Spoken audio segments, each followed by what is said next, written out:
Ketika Rasulullah wafat, itu separuh sahabat hampir mayoritas, ya Rasulullah kita semua ingin kita dulu yang meninggal karena engkau begitu penting. Maka jangan jangan meninggal dulu, kita yang meninggal. Kak. Kalau kita yang meninggal tuh gak apa-apa, tapi kalau engkau penting, jangan meninggal. Tapi ada saja sahabat, lah tidak seperti itu. Saya suka Rasulullah meninggal dulu. Alasannya masuk akal. Biar Allah menyaksikan saya kama usod dikuhu hayyan usod dikuhu maitan. Allah biar menyaksikan saya iman kepada Nabi ketika masih hidup. Dan saya buktikan setelah mati pun, setelah meninggal pun, setelah wafat pun, iman. Jadi ternyata baisnya itu supaya orang tahu bahwa iman kita kepada Nabi itu iman yang super. Sehingga ketika beliau sugeng ya kita iman, setelah wafat juga kita iman. Kai usod dikuhu maitan kama usod dikuhu hayyan. Supaya saya mentasdikkan beliau setelah meninggal, sebagaimana kita mentasdikkan beliau saat masih hidup. Dan ternyata Allah ridho dengan perkataan sahabat itu. Kenapa Allah ridho? Karena menjadi pelajaran bagi orang-orang yang ditakdir gak menangi Rasulullah Shallallahu Alaihi Wasallam. Tetap mereka ini. Jangan kayak setan. Setan itu kurang ajar betul kalau iblis itu. Masyhur itu. Iblis itu nangis-nangis neng Nabi Musa. Iblis itu takutnya sama Allah itu luar biasa. Sampean kalah. Iblis itu setiap ketemu malaikat karena dia ngerti alam gaib, mesti apa itu? Kama sali syaitani id qala lil insani kfur falamma kafara qala inni bari'um minka inni akhafu wa rabbal alamin. Jadi setan iblis itu paling sering bilang inni akhafu wa rabbal alamin karena iblis itu tahu surga, tahu neraka, tahu kekuasaannya Allah. Jadi takutnya sama Allah luar biasa. Makanya setiap dia mengajarkan kekafiran, setelah orang itu kafir gimana? Inni bari'um minka inni akhafu wa rabbal alamin. Saking takutnya sama Allah, suatu saat iblis ini datangi Nabi Musa. Karena tahu Nabi Musa itu kalimullah. Orang yang bisa komunikasi langsung dengan Allah. Ya Musa ya kalim Allah, saya ini makhluk. Saya takutnya sama Allah luar biasa. Tolong rayukan Allah supaya nerima tobat saya.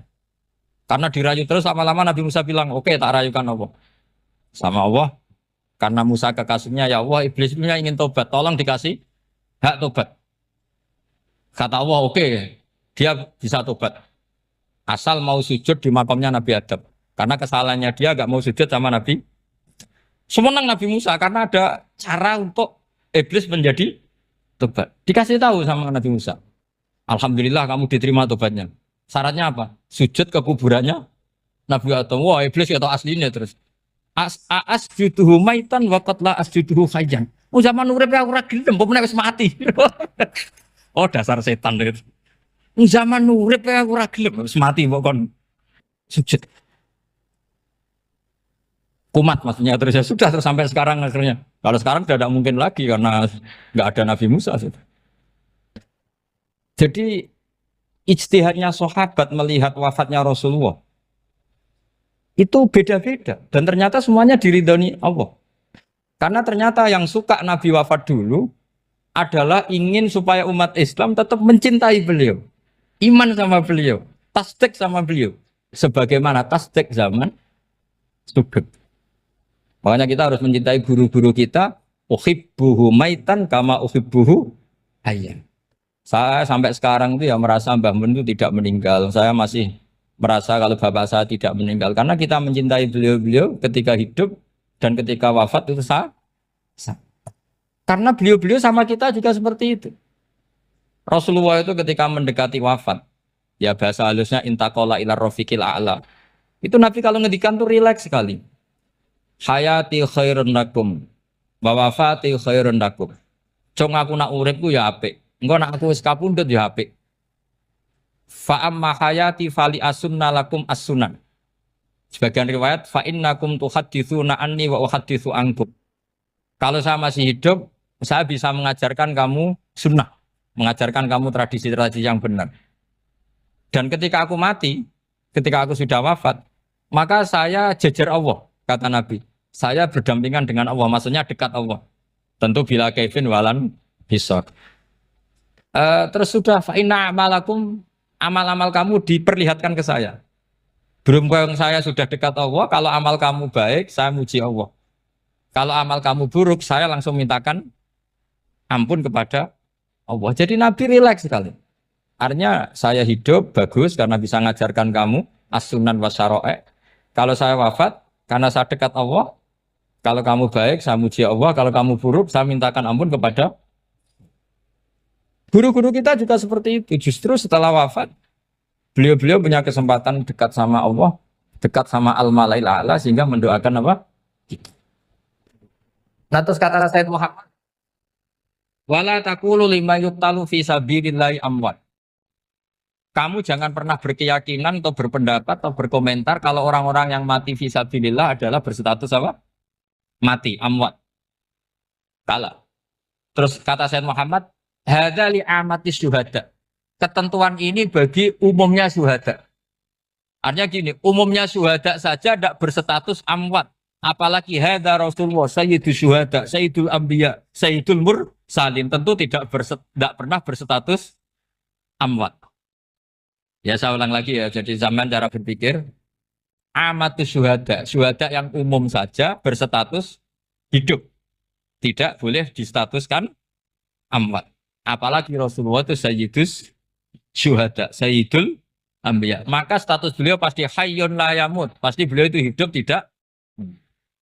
Dan karena beliau itu asfaq, sangat sayang kepada kita, sebagaimana zaman beliau hidup itu sayang kepada kita, sampai nangis-nangis minta hak syafaat, maka setelah meninggalkan pun beliau pasti sayang kita dan pasti berusaha supaya kita diampuni oleh Allah Subhanahu wa ta'ala. Sehingga ada sahabat yang tadi berpendapat kalau saya nggak masalah Nabi wafat dulu. Supaya Allah menyaksikan saya usaddiquhu maitan kama usaddiquhu hayyan. Jadi ini cerita ya, cerita sudut-sudut mana. Fikih itu penting sekali. Kata Sayyid Ali yang Shahibu Simtid Durar itu, wabihi kiwamus syariah. Yang bisa mengawal syariat itu hanya fikih. Fikih itu ya kalau yang paling gampang untuk kita misalnya punya Fathul Qorib, Fathul Mu'in, Fathul Wahab. Tapi yang faham betul, mesti faham itu ngelotok setengah hafal. Jangan bawa kitabnya tok, yang penting sekian semester terus selesai. Itu sama-sama dosa, itu dosanya ya dosa, mahasiswanya juga dosa. Karena sudah terlanjur sarjana agama, ternyata nggak bisa, itu kan mendingan ndak sarjana agama. Itu saya tak cerita sama Kiai Roba, itu ada fatwa kiai, kiai juga wali. Suatu saat ada penyanyi dangdut top terkenal di Indonesia itu nyanyi dangdut.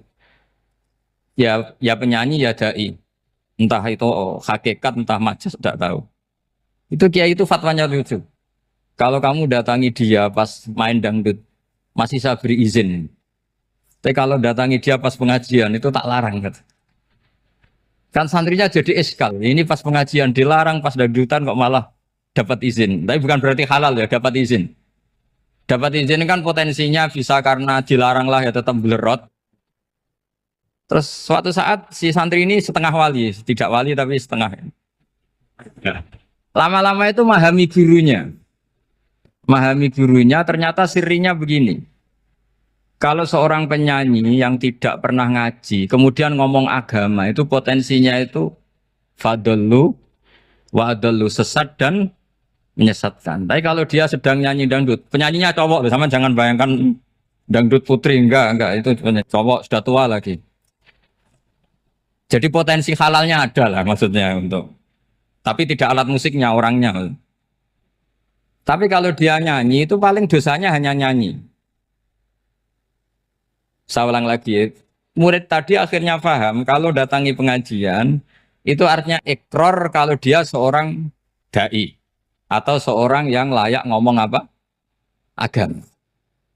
Itu lebih bahaya karena kita santri, apalagi kita doktor atau MM, terus ngekrori orang yang nggak jelas asal usulnya.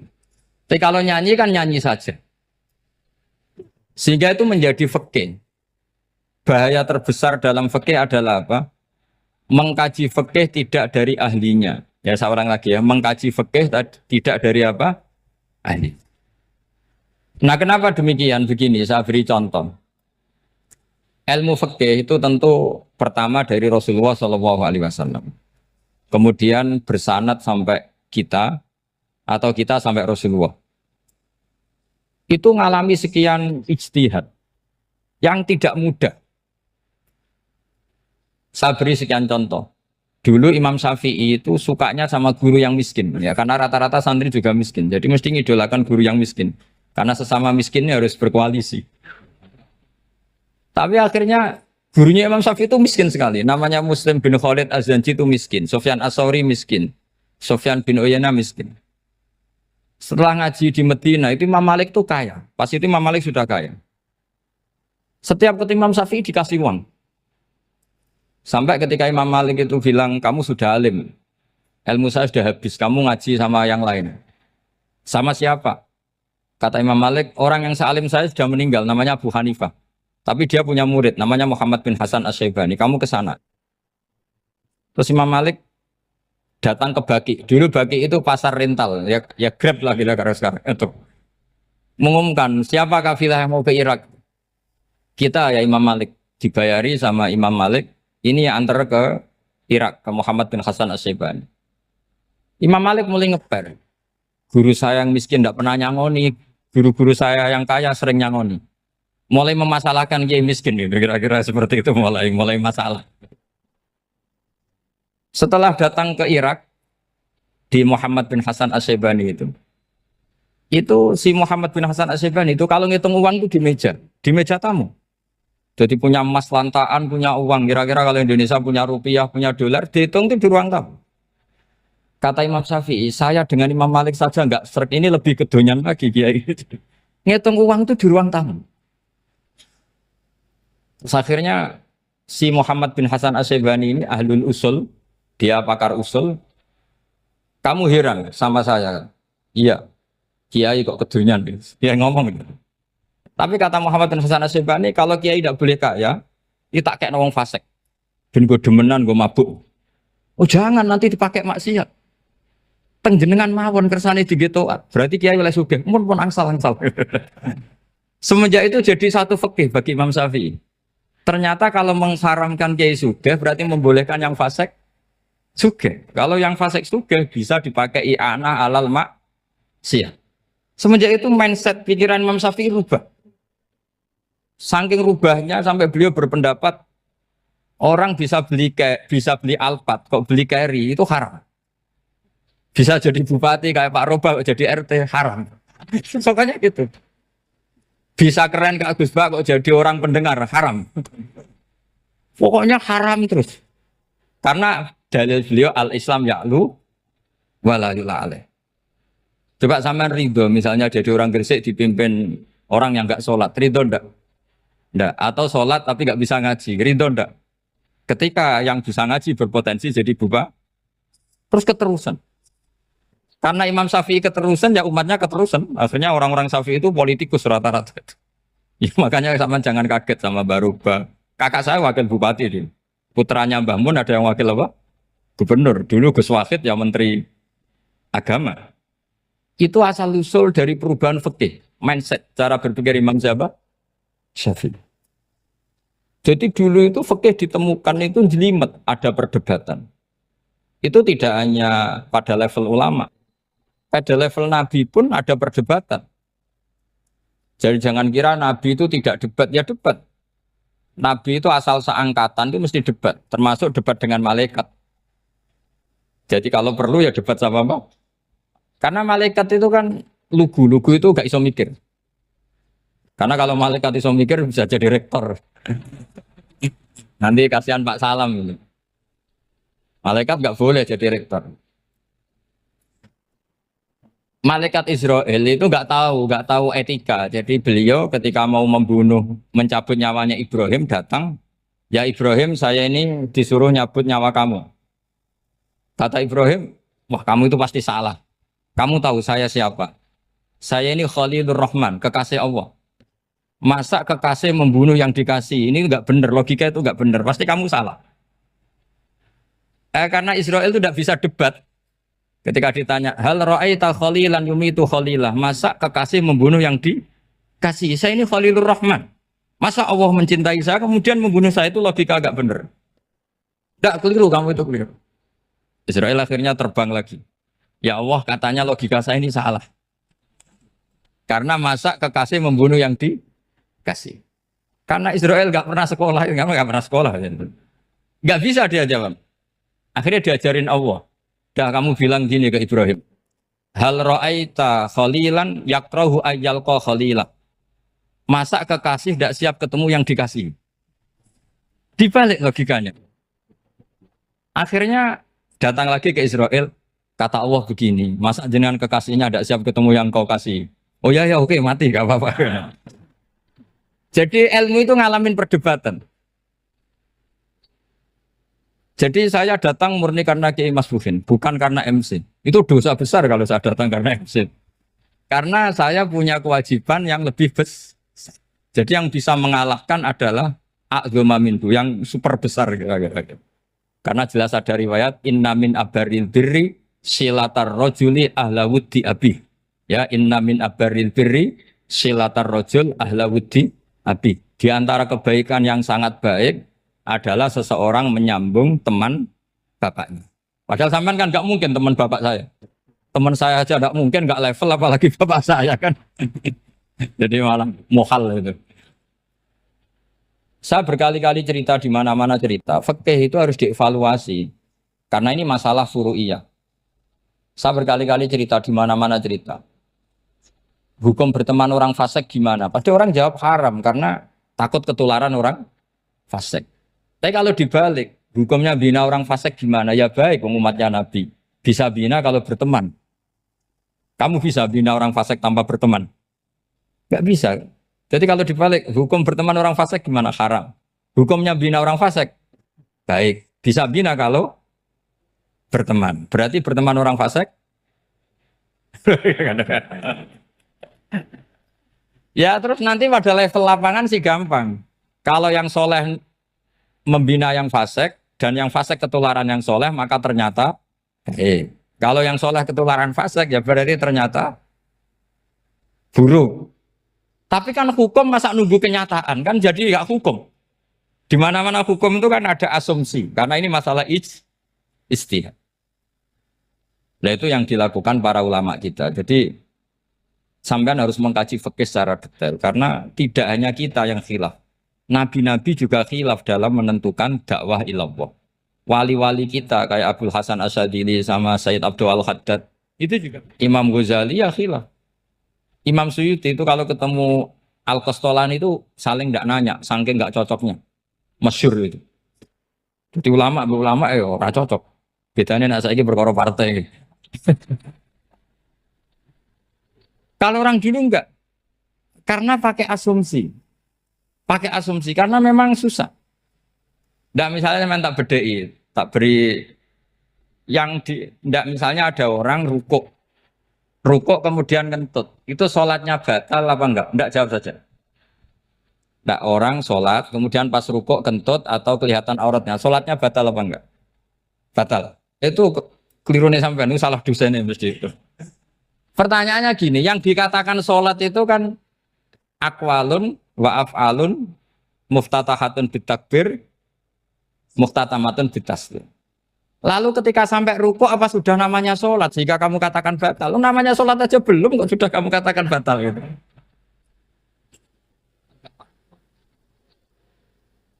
Iya kan? Jadi kalau aku mau sholat pas ruku ngetut batal atau ora? Mestinya jawaban yang benar, ya ora sholat jadinya gitu. Karena kalau dikatakan sholat definisinya harus sampai salah. Tapi kan kita nggak mungkin ngomong seperti itu kan dianggap majnun. Padahal itu yang benar, yang punya kecerdasan. Nah makanya pertanyaannya, fikih itu ngikuti bahasa awam apa bahasa istilah? Kalau ngikuti bahasa awam ya kayak tadi, sholat kok pas rukuk kentut maka batal. Sebenarnya yang batal itu sholatnya apa rukuknya? Nah makanya terjadi perdebatan. Kalau yang pakar-pakar usuli itu salah istilah itu nggak mau. Saya ulang lagi, kalau pakar-pakar usuli itu salah istilah itu nggak mau. Terus misalnya tak beri contoh lagi. Kalau imam itu sudah salam pertama. Salam pertama itu yang rukun kan salam pertama. Berarti setelah salam pertama imam sudah keluar dari sholat apa belum? Yakin? Ya sudah. Sekarang sama tak bedai. Lalu makmum itu kesunatan langsung berdiri apa nunggu imam salam kedua? Enggak, jawab satu. Nunggu salam kedua kan? Dan itu kriminalis sampai Anda sufi itu. Kriminalnya begini. Berarti Anda bergantung sama orang yang sudah tidak sholat. Kata kamu setelah salam pertama dia sudah tidak sholat. Berarti kamu menginstruksikan makmum berhubungan dengan orang yang sudah tidak sholat. Karena sudah keluar dari sholat ketika salam pertama. Kalau kamu di debat gitu gimana jawabnya? Pusing kan? Berarti robtul makmum bisolatiman sing wis laisa fi sholatin. Berarti menggantungkan sholat sama orang yang sebetulnya sudah tidak sholat. Ada yang jawab, sebagian ulama fikih tetap disunatkan menunggu salam kedua. Karena salam kedua itu masih paket meskipun tidak rukun. Dia paketnya selesai. Tapi selalu pertanyaannya gini, lalu setelah salam pertama itu imam masih sholat enggak?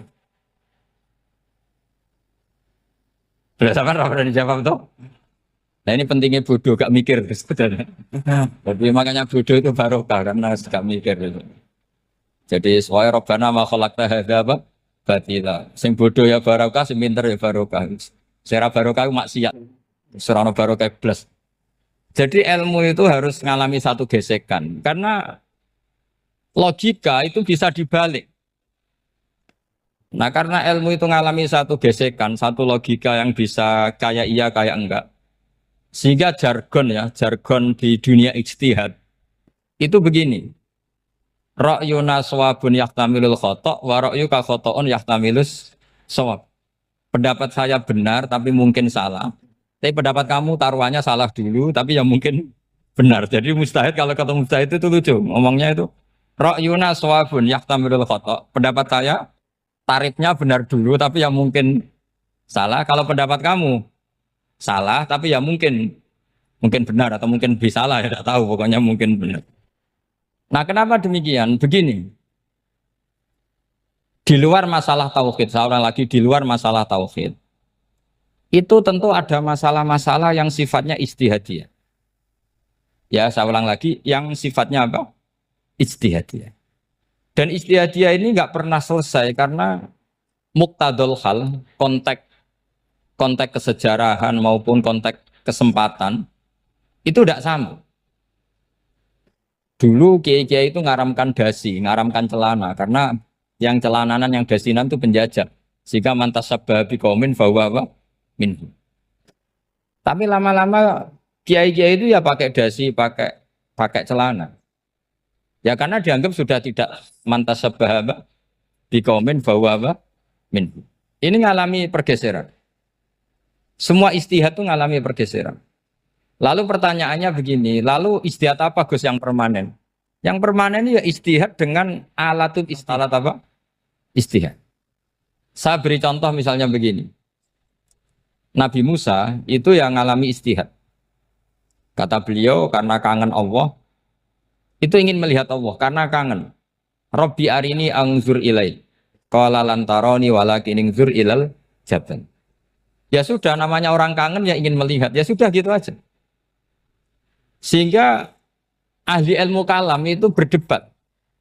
Kalau kata ahli sunnah, karena Nabi Musa minta ingin melihat Allah, berarti melihat Allah itu jaiz, mungkin. Karena Nabi gak boleh bodoh meminta sesuatu yang mau hal. Maka antipatinya ahli sunnah terhadap pendapat Mu'tazilah itu antipati. Karena menurut pendapat Mu'tazilah, Allah itu qadim, Allah itu laisa kamislihi syai'un, sehingga gak bisa dilihat. Pertanyaannya adalah berarti Nabi Musa meminta sesuatu yang muhal. Itu bodoh sekali sampai nggak tahu mana muhal, mana apa? Jaiz. Makanya kata Imam Ghazali, masa Nabi Musa yang Nabi nggak tahu kalau melihat Allah itu muhal. Sampai minta berarti nganggap itu jaiz atau boleh. Itu cara pandang orang-orang ahli sunnah apa? Wal jannah. Tapi tetap saja sebagian ulama itu ya balelo. Yang kayak Mu'tazilah itu ya balik loh cara berpikir pokoknya itu karena kangen bukan karena mungkin atau tidak mungkin. Jadi nggak mungkinnya tetap tidak mungkin. Terus mereka dalil la tudrikul absar wa huwa yudrikul absar. Nah sudut pandang ini akan terus. Ada seorang wali ditanya, kalau kamu di surga ingin melihat Allah apa enggak? Jawabnya enggak. Kenapa aja? Kasihan Allah. Terus kenapa aja? Unazzihu dzalikal jamala an nadzari misli. Saya tidak ridho Allah yang hebat, yang keren, kemudian sing delok di rumah aku wong gresik. Koyok gak ngergani pangeran. Sebenarnya sing delok Allah ben golongane Nabi Muhammad, Nabi Ibrahim, kowe ra usah ngilangi keren. Maksudnya itu. Jadi ada ulama itu jadi wali kalau sholat itu karena di soft belakang. Tapi jangan ditiru. Itu kan gak lazim ya. Lazimnya kan afdhalus sufuf as-saful awal. Ketika ditanya, kenapa kamu kalau sholat di belakang? Cek GR koyok wani suwan pangeran gak ngarep. Aku sungkan dadi kok gurih. Kalau sampean kan karena males bukan karena sungkan. Jadi itu artinya rasa ya.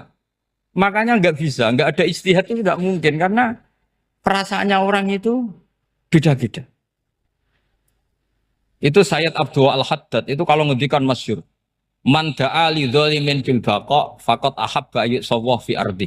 Orang yang mendoakan orang fasik masih hidup, gak mati-mati, itu berarti suka kalau Allah dimaksiati di buminya. Wong fasik kelakuannya rak maksiat. Nah mbok dongakno mari, itu berarti kamu ingin Allah didurakani terus menerus karena si fasik masih hidup. Tapi kalau Abu Hasan As-Sadili cara ngendikan gini, kalimatnya persis.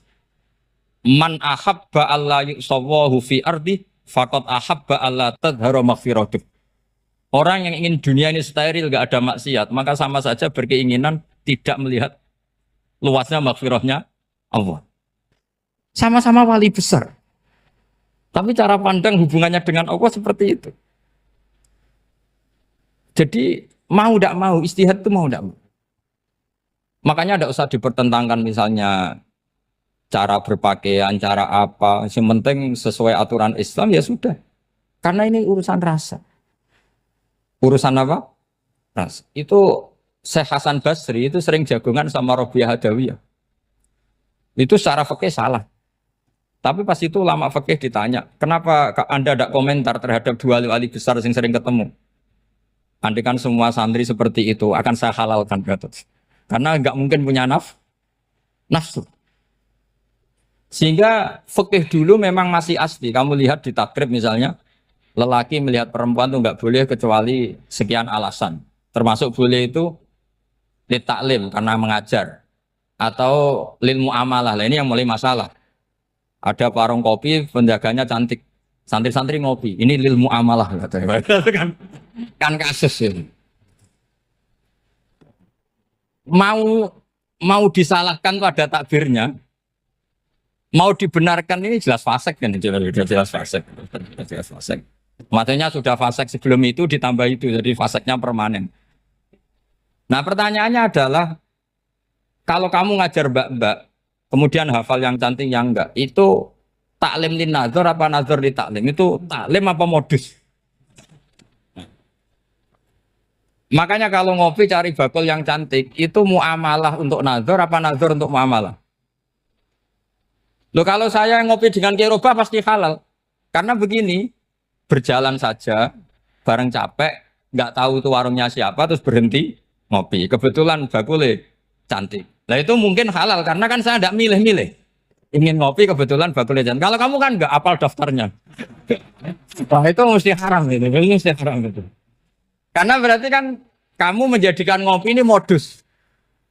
Gue jagani nak takok pangeran. Lo kok nazar? Muamalah Gusti muamalah. Itu mesti modus. Maka fikih itu harus dikawal oleh tasawuf. Kalau ndak semua hukum fikih bisa diakalin. Makanya Imam Bukhari punya satu bab namanya Kitabul Khiyab.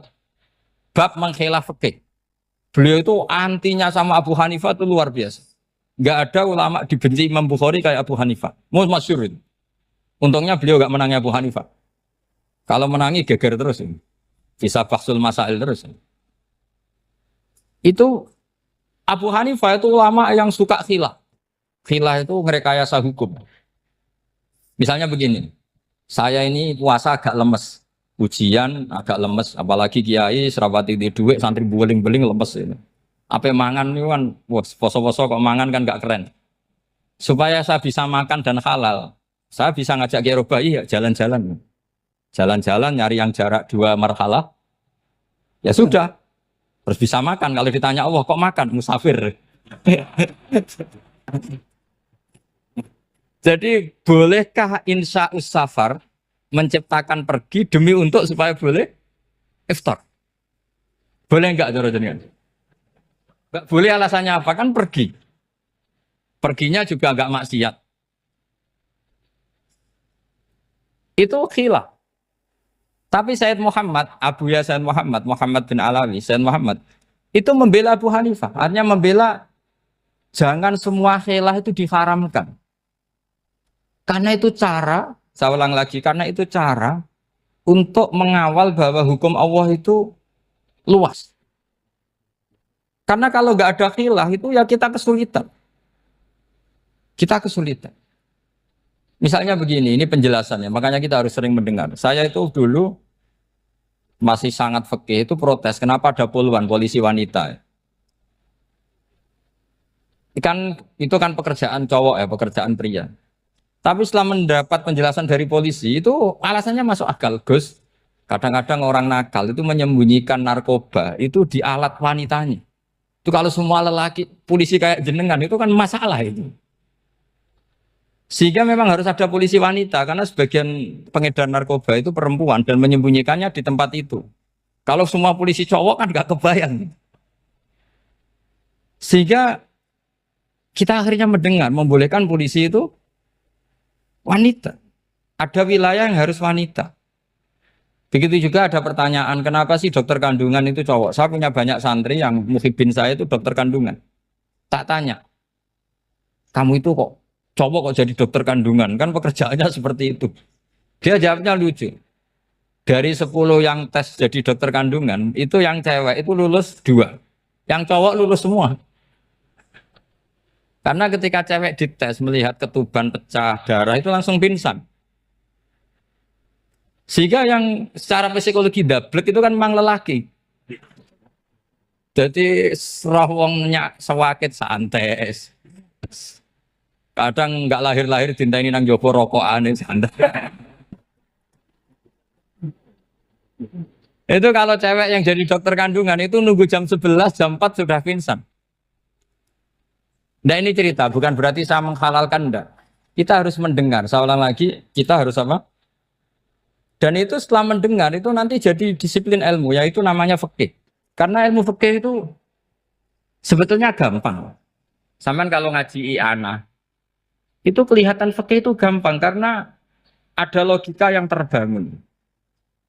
Misalnya begini, orang kalau tawaf itu disuruh agak jauh dari Ka'bah. Jangan sampai nginjak sadarwan. Karena sadarwan itu pondasi itu ikut Ka'bah. Kenapa begitu? Ya jenenge ra muteri Ka'bah, ide-ide Ka'bah.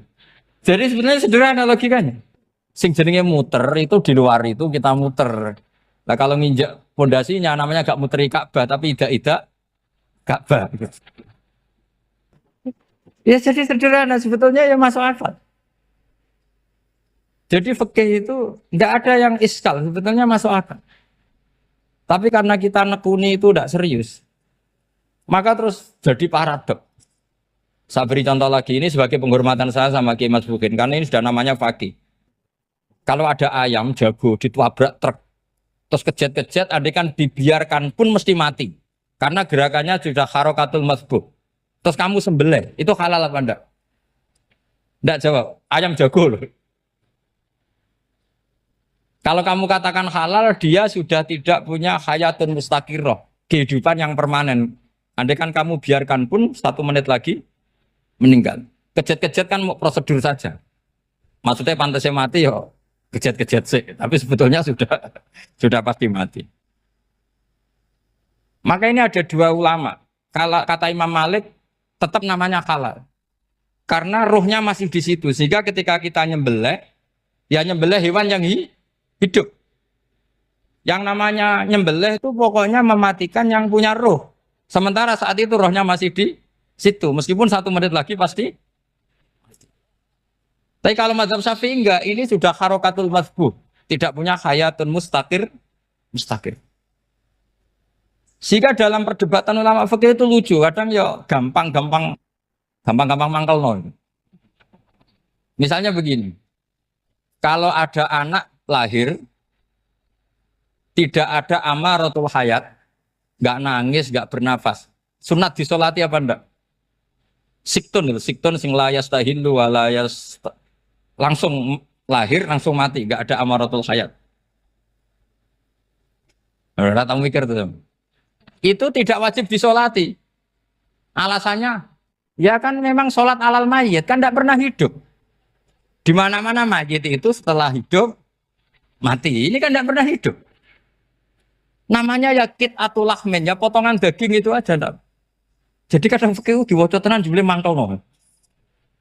Terus ketika di kitab Minhajul Thalibin itu, kalau kamu keluar mani itu wajib mandi enggak? Wajib kan? Kalau keluar mani inzal itu kan wajib mandi. Nah kenapa nifas atau wiladah keluar bayi? Kenapa ibu-ibu kalau keluar bayi wajib mandi? Alasannya lucu. Li annal walad maniyun pun akidun. Ini kan wis mani cuma mengkristal. Jadi kadang pakai mangkel. Apa ya? Sembrono gitu. Masuk wajib mandi wiladah itu karena apa? Li annal walad maniyun mun akidun. Niku mani sing wis mengkristal. Mani sing wis jelalatan lah lahir nuangis macam-macam. Jadi ternyata karena kenapa fikih butuh alasan?